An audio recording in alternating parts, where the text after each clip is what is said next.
চোখ রাখো। হুম।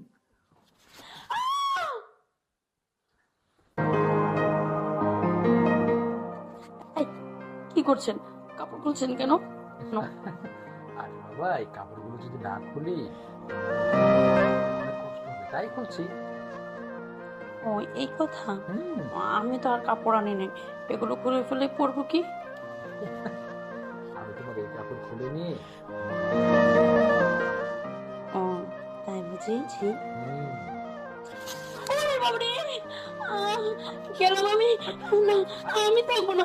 আরে বাবা, চুপ চুপ চুপ। আপা, আপা দুলাভাই, না। আরে আরে বাবা, কথা না শোনো। এই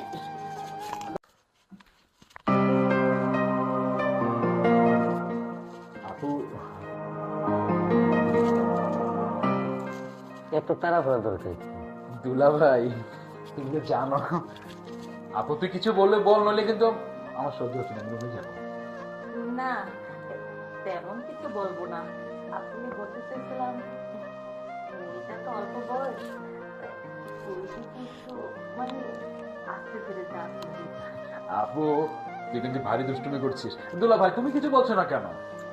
আমি আর কি বলবো, যা বলা তো বলে দিয়েছে। আর হ্যাঁ, আরেকটা কথা, ফ্রি ফায়ার কিন্তু পুরাটা খেলে কিন্তু হবে না।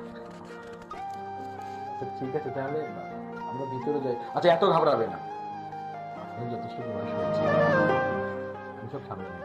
দেখো, আমি বাচ্চা বয়স্ক, আমি খুব ভালো করে বুঝি আমার দুষ্টু মিষ্টি বউটাকে কিভাবে কাভার করতে হবে। হ্যাঁ, আমি সব সামনে নেবো।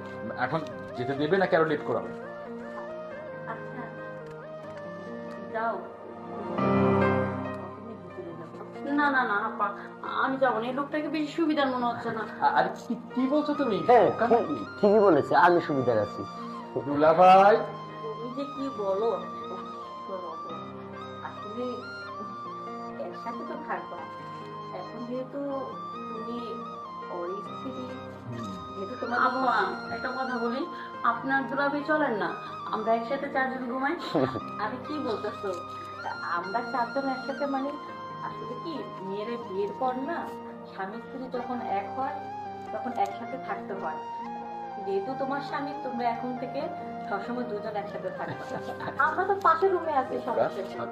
শোনো, একটা কথা বলি, বয়স কম তো, ছোট মানুষ তো, বুঝে কম, ভয় পায়। কয়টা দিন যাক, তারপরে ঠিক হয়ে যাবে।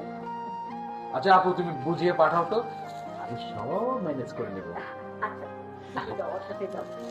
এই, আচ্ছা, এই, এক কাম করো না, তুমি দিয়ে আসো, যাও। আজকে ঘরে যা। তুমি এসো।